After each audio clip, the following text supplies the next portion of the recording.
नमस्कार, मैं हूं माधवी पांडे आपके साथ। हमारे लोकप्रिय प्रोग्राम लीगल हेल्पलाइन में आपका स्वागत है। इसमें हमारे कानूनी विशेषज्ञ रोज़मर्रा की ज़िंदगी की समस्याओं से जुड़े कानूनी मसलों पर आपकी शंकाओं का समाधान करते हैं।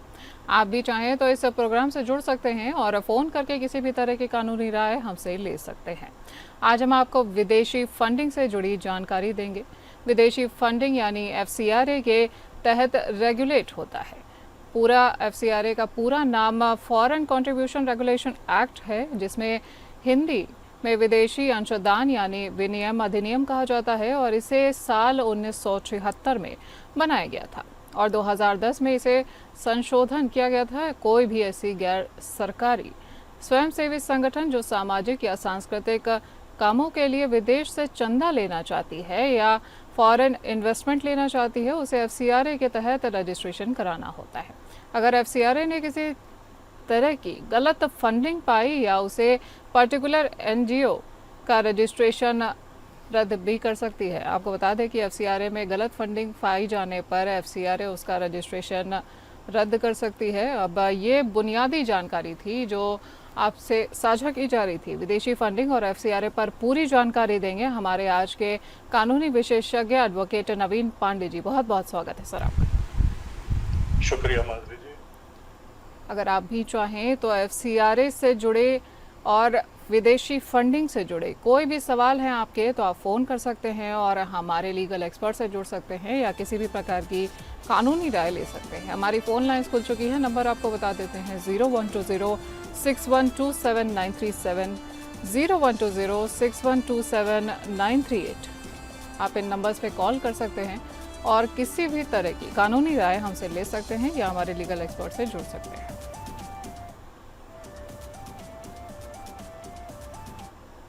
चलते हैं हमारे लीगल एक्सपर्ट नवीन पांडे जी के पास में। सर, FCRA को क्यों लाया गया, इसका ऑब्जेक्टिव क्या होता है? जी देखिए, कभी कभी क्या होता है कि विदेशी योगदान से जो संस्थाएं संचालित होती हैं जी। वे विदेशी राष्ट्रों के इशारे पर भारत में नीतियों को नकारात्मक रूप से प्रभावित करने का प्रयास करती हैं। जी। ऐसी स्थिति में विदेशों से मिलने वाले जो दान होते हैं उनको रेगुलेट करना बहुत ही आवश्यक हो जाता है। हालांकि इसका मतलब ये भी नहीं होता है कि हर एक वो संस्था जिसको विदेशी फंडिंग प्राप्त होती है वो इस तरह के कृत्य करते हैं। जी। तो FCRA को सबसे पहले सन 1976 में आपातकाल के दौरान इसी आशंका के बीच अधिनियमित किया गया था और बाद में साल 2010 में इसके अंदर कुछ और संशोधन किए गए और इसको लागू किया गया था। 2015 में गृह मंत्रालय ने FCRA से जुड़े कुछ नियम भी जारी किए हैं जिसको लागू किया गया है। तो ये अधिनियम चाहे वो 1976 का हो या 2010 में संशोधित हो या 2015 में जोड़े गए नियमावली हो, इनके तहत विदेशों से चंदा या दान प्राप्त कर रहे हर एक NGO को यह वचन देना होता है कि विदेशी फंड से भारत की संप्रभुता और अखंडता या उसके किसी भी देश के साथ जो मैत्रीपूर्ण संबंध है उस पर कोई प्रतिकूल प्रभाव नहीं पड़ेगा और सांप्रदायिक सौहार्द जो है वो नहीं बिगड़ेगा किसी भी मित्र राष्ट्र के साथ में। साथ ही साथ इसका मकसद ये भी है कि जो संस्थाएं विदेशी फंडिंग प्राप्त करती हैं उनके खाते जो हैं, बैंक खाते जो हैं, उनको किसी ऐसे राष्ट्रीयकृत या निजी बैंक में खुलवाया जाए जहां पर इनकी निगरानी की जा सके। सुरक्षा एजेंसियां जो है वे किसी भी समय ऐसे बैंक खातों के ऊपर नजर डाल सकती हैं और इनका रिव्यू कर सकती हैं। सितंबर 2020 में भारत सरकार ने कुछ और भी संशोधन किए हैं FCRA कानून में और इसको और ज्यादा कड़ा रूप दिया गया है। ये जो है 2020 का संशोधित कानून जो है ये विदेशी दान लेने वाले सभी संगठनों, समूहों और गैर सरकारी संस्थाओं पर लागू होता है और इन संस्थाओं के लिए FCRA के तहत पंजीकरण यानी कि रजिस्ट्रेशन करवाना उसको मैंडेटरी कर दिया गया है। शुरुआत में ये पंजीकरण जो है ये 5 वर्षों के लिए किया जाता है और उसके बाद अगर एनजीओ सभी मानदंडों को पूरा करती है तो उसे रिन्यू करवाने के लिए भी प्रावधान इस अधिनियम के तहत जो है दिए गए हैं। इनके लिए सालाना आयकर रिटर्न भरना भी अनिवार्य होता है और सीबीआई के मुताबिक तकरीबन 22 लाख गैर सरकारी संगठन में से केवल 10% संगठन ही अपना सालाना आयकर रिटर्न भरते हैं। तो इससे एक अंदाजा लगाया जा सकता है कि यह अधिनियम क्यों आवश्यक है और इसकी जो महत्ता है देश की संप्रभुता को बनाए रखने में और विदेशी मुल्कों के साथ में सौहार्दपूर्ण और एक सांप्रदायिक सौहार्द का माहौल बनाए रखने में। तो इन्हीं सबको ध्यान में रखते हुए ये अधिनियम लाया गया था। ठीक है सर, तो ये तो बात हो गई कि क्यों लाया गया है। अगर हम ये देखें कि एफसीआरए के तहत विदेशी योगदान या फंडिंग या फॉरेन कंट्रीब्यूशन इसको किस तरह से रखा गया है, इसको और अगर इसकी परिभाषा की बात की जाए तो किस तरह से एफसीआरए में इसको परिभाषित किया गया? देखिए, फॉरेन कंट्रीब्यूशन जो है इसकी परिभाषा एफसीआरए के धारा 2 उपधारा 1 क्लॉज H के अंदर इसको परिभाषित किया गया है, जहां पर यह कहा गया है कि विदेशी योगदान का अर्थ होता है किसी विदेशी स्रोत द्वारा किया गया दान, वितरण या हस्तांतरण। ये जो है किसी वस्तु का हो सकता है, किसी व्यक्ति को उपहार के रूप में दी गई वस्तु जो कि उसके व्यक्तिगत इस्तेमाल के लिए ना हो, है ना, या यदि ऐसी वस्तु को भारत में बाजार मूल्य या ऐसी तारीख पर, है ना, एक निश्चित राशि जो कि परिभाषित की गई है कानून के अंदर उससे ज्यादा हो, तो इस संबंध में जितने भी नियम बनाए गए हैं उन पर उनका पालन करना आवश्यक होता है। जो राशि स्पेसिफाई की गई है, यदि उपहार कोई दिया जा रहा है तो उसकी जो मूल्य है उसको जो सुनिश्चित किया गया है वो 25,000 रुपए रखा गया है। तो यदि 25,000 रुपए से ऊपर के मूल्य का कोई उपहार किसी ऐसी संस्था को प्राप्त होता है विदेश से, है ना, तो उसको जो है एफसीआरए के तहत लिमिट से बाहर माना जाएगा और उसके ऊपर जो है ये एफसीआरए अधिनियम जो है वो पूर्ण रूप से लागू होगा। वहां पर ये भी वेरीफाई करना जरूरी होगा, डिक्लेरेशंस की आवश्यकता होती है कि जो ये गिफ्ट उनको मिला है, जो ये उपहार मिले हैं, उनका किसी भी प्रकार से दुरुपयोग या किसी गलत काम के लिए या भारत की सुरक्षा या संप्रभुता को ठेस पहुंचाने के लिए नहीं किया जाना है। ठीक है सर। तो अगर हम ये कहें कि फॉरेन फंडिंग या कंट्रीब्यूशन ये इसको प्राप्त करने के लिए क्या कोई एलिजिबिलिटी रखी गई है, या अगर रखी गई है तो इसमें कौन है जो इसको प्राप्त कर सकता है? जी देखिए, एफसीआरए को यदि हम देखें तो उससे हमें ये समझ में आता है कि जो पंजीकृत संस्थाएं हैं जो कि सामाजिक, शैक्षिक, धार्मिक, आर्थिक और सांस्कृतिक प्रयोजनों के लिए विदेशों से योगदान लेना चाह रहे हैं, वे विदेशों से फंडिंग या योगदान जो है वो प्राप्त कर सकते हैं। इनके लिए ये भी आवश्यक है कि ऐसी संस्थाएं जो हैं वे सालाना आयकर रिटर्न जो है अनिवार्य रूप से भर रही हैं। यदि आयकर रिटर्न नहीं भर रही है या फिर पंजीकृत नहीं है इन मकसदों के लिए, तो वे जो है विदेशी योगदान जो है प्राप्त नहीं कर सकती। एफसीआरए 2010 की धारा 3 में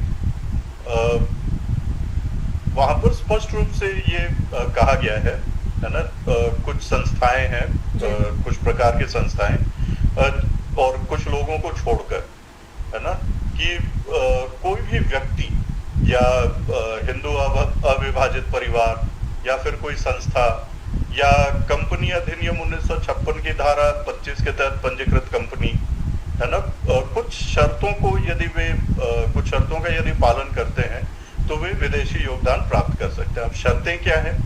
सबसे पहला कि इनका जो कार्यक्रम होना चाहिए वो निश्चित तौर पर सांस्कृतिक, आर्थिक, धार्मिक या सामाजिक कार्यक्रम ही होना चाहिए। ऐसी संस्था को या ऐसे व्यक्ति को केंद्र सरकार से एफसीआरए पंजीकरण यानी कि पूर्व अनुमति प्राप्त की हुई होनी चाहिए। और जो एफसीआरए 2010 का अधिनियम है, उसकी धारा 3 के तहत उस संस्था को या उसके जो कार्यक्रम है वे प्रतिबंधित नहीं होने चाहिए धारा 3 के अंतर्गत। तो यदि इन 3 नियमों का पालन, इन शर्तों का पालन यदि व्यक्ति या संस्था कर रहे हैं तो वे विदेशी फंडिंग प्राप्त कर सकते हैं। ठीक है, तो सर ये तो बात हो गई कि कौन प्राप्त कर सकता है। अब इसमें अगर बात करें कि कौन नहीं ले सकता है विदेशी फंडिंग, चाहे एनजीओ की बात हो, कंपनीज की बात हो या किसी इंडिविजुअल की बात हो, तो ऐसा कौन सा केस आता है कि इसमें ये लोग विदेशी फंडिंग प्राप्त नहीं कर सकते? देखिए, जैसा कि पिछले प्रश्न के उत्तर में भी मैंने बताया कि धारा 3 के तहत प्रतिबंधित किए हुए नहीं होने चाहिए। तो एफसीआरए 2010 की धारा 3 को देख लेते हैं। उसमें ये कहा गया है कि कोई भी व्यक्ति जो कि किसी चुनाव के लिए उम्मीदवार हो, उसके ऊपर प्रतिबंध होता है, वो विदेशी फंडिंग नहीं प्राप्त कर सकता है। किसी पंजीकृत समाचार पत्र के संवाददाता, स्तंभकार, कार्टूनिस्ट, संपादक, मालिक, मुद्रक या प्रकाशक, इनके ऊपर भी प्रतिबंध है विदेशी फंडिंग प्राप्त करने से। फिर कोई लोक सेवक हो या कोई न्यायाधीश हो या सरकारी सेवक या किसी निगम या सरकार द्वारा नियंत्रित या स्वामित्व वाले किसी अन्य निकाय के जो कर्मचारी होते हैं उनके ऊपर भी प्रतिबंध है। किसी विधानमंडल के सदस्य यदि हैं तो वे भी विदेशी फंडिंग प्राप्त नहीं कर सकते। राजनीतिक दल और उनके पदाधिकारियों को भी जो है उनके ऊपर भी प्रतिबंध लगाया गया है। फिर ऐसे संगठन जो राजनीतिक प्रकृति के हों, जैसा कि केंद्र सरकार द्वारा धारा 5 में निर्दिष्ट किया जा सकता है ना, तो ऐसी संस्थाओं के ऊपर भी प्रतिबंध होता है। किसी इलेक्ट्रॉनिक मोड या किसी अन्य इलेक्ट्रॉनिक माध्यम से ऑडियो समाचार या ऑडियो विजुअल समाचार या समसामयिक मामलों के कार्यक्रमों के जो उत्पादन या प्रसारण में लगी संस्थाएं हैं या कंपनियां हैं, जिसको इंफॉर्मेशन टेक्नोलॉजी एक्ट की सेक्शन 2 में डिफाइन किया गया है ना, तो उनके ऊपर भी प्रतिबंध होता है विदेशी फंडिंग प्राप्त करने से, है ना।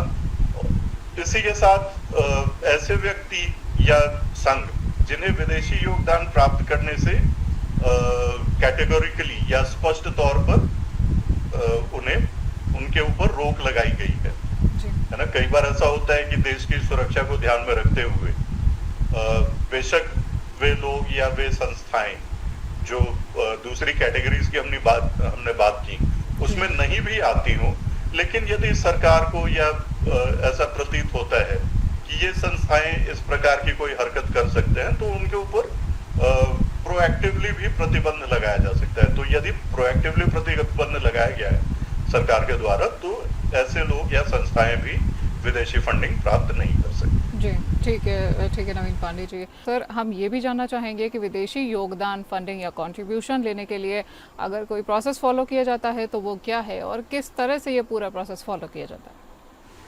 जी देखिए, सबसे पहले तो जैसा कि मैंने बताया कि जो संस्थाएं रजिस्टर्ड हैं वे ही प्राप्त कर सकती हैं फंडिंग। तो सबसे पहला प्रोसेस तो ये होता है कि संस्था को रजिस्टर्ड होना चाहिए। अब रजिस्ट्रेशन या तो सोसाइटीज रजिस्ट्रेशन एक्ट 1860 के तहत हो या भारतीय ट्रस्ट अधिनियम 1882 या फिर कंपनी अधिनियम 1956 की धारा 25 जो कि वर्तमान में कंपनी अधिनियम 2013 की धारा 8 है, उसके तहत रजिस्टर्ड कंपनी हो, है ना। अब यदि रजिस्टर्ड कंपनी है इन प्रावधानों के तहत तो सबसे पहले इनको फॉरेन कंट्रीब्यूशन के लिए जो है वहां पूर्वानुमति के लिए रजिस्ट्रेशन कराना होता है। ये रजिस्ट्रेशन जो है पूर्वानुमति के लिए ये फॉर्म FC3A और फॉर्म FC3B ये दो फॉर्म्स हैं जो कि fcraonline.nic.in वेबसाइट पर जाकर के इनको दाखिल किया जा सकता है। ये फॉर्म दाखिल करते समय ये भी बात ध्यान में रखना जरूरी है कि जो संस्था है वो कम से कम 3 वर्षों से अस्तित्व में हो और उसने समाज के लाभ के लिए अपने चुने हुए क्षेत्र में उचित गतिविधि की हो, जिसके लिए विदेशी योगदान का उपयोग करने का प्रस्ताव रखा जा रहा है। FCRA 2011 के जो नियम है, नियम संख्या 5 में परिभाषित जो प्रशासनिक व्यय को छोड़कर आवेदक जो एनजीओ या एसोसिएशन है उसको अपने व्यय की जो मदें चुनने के लिए स्वतंत्रता दी गई है, उसमें ये दिया गया है कि पिछले 3 वर्षों के दौरान जो ऐसी संस्था ने अपने चुने हुए क्षेत्र में जो खर्च किया है वो कम से कम 15 लाख रुपए का खर्च उसको अपने बलबूते पर किया हुआ होना चाहिए। यदि पिछले 3 वर्षों में 15 लाख का खर्च किया हुआ है अपने चुने हुए क्षेत्र में, तो ऐसी संस्था जो है वो एलिजिबल होती है पूर्वानुमति प्राप्त करने के लिए। तो पूर्वानुमति जब प्राप्त कर ली जाती है तो उसको रजिस्ट्रेशन या पूर्वानुमति दे दी जाती है।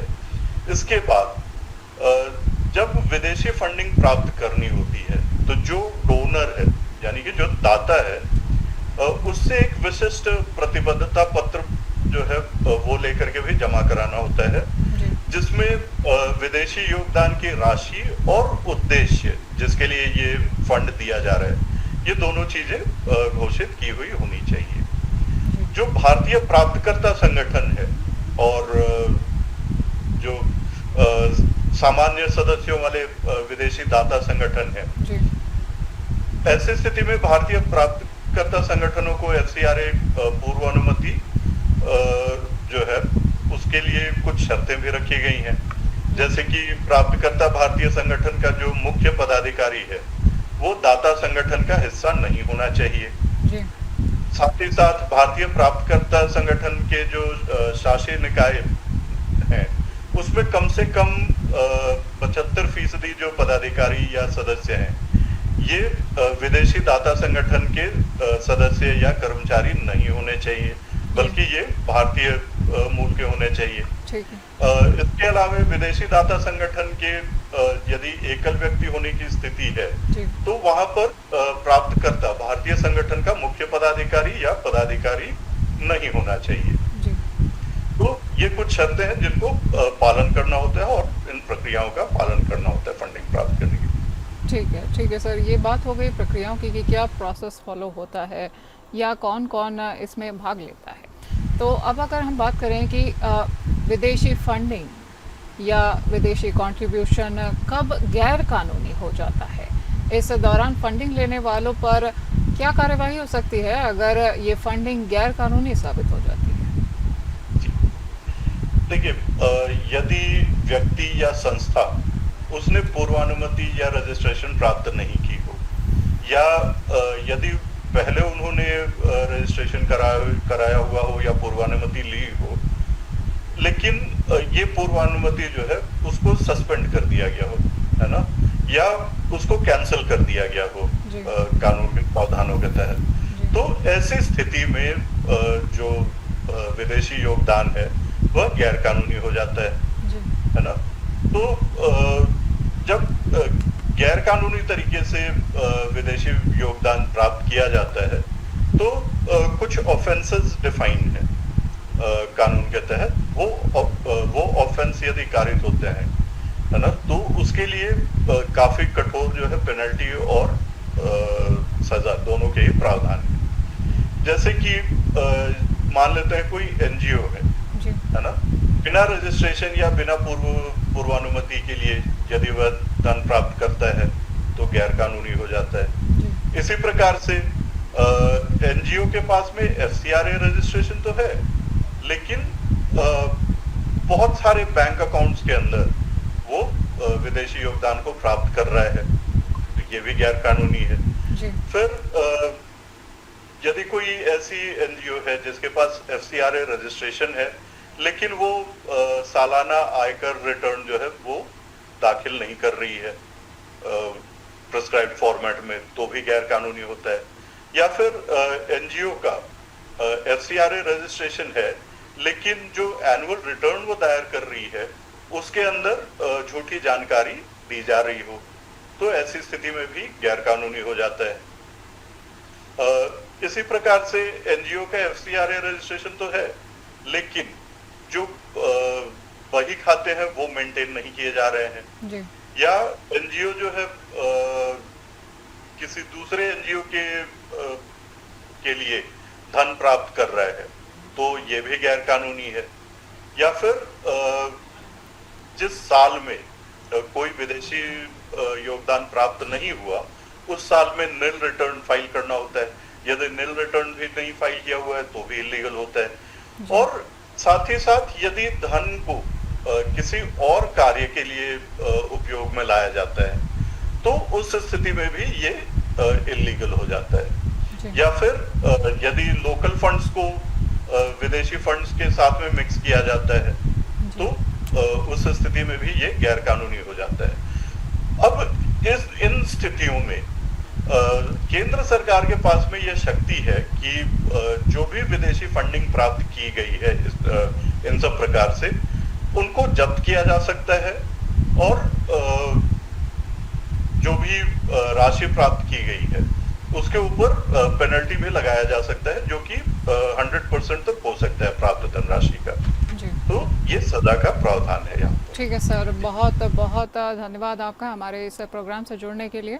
आप देख रहे थे नवीन पांडे जी को, जो कि लीगल एक्सपर्ट हैं हमारे, और अधिवक्ता नवीन पांडे जी आपको जानकारी दे रहे थे फॉरेन कंट्रीब्यूशन रेगुलेशन एक्ट यानी एफसीआरए और फॉरेन फंडिंग पर। आप भी चाहें तो हमारे इस प्रोग्राम से जुड़ सकते हैं और किसी भी प्रकार की कानूनी राय ले सकते हैं। आज के लिए फ़िलहाल इतना ही। नमस्कार।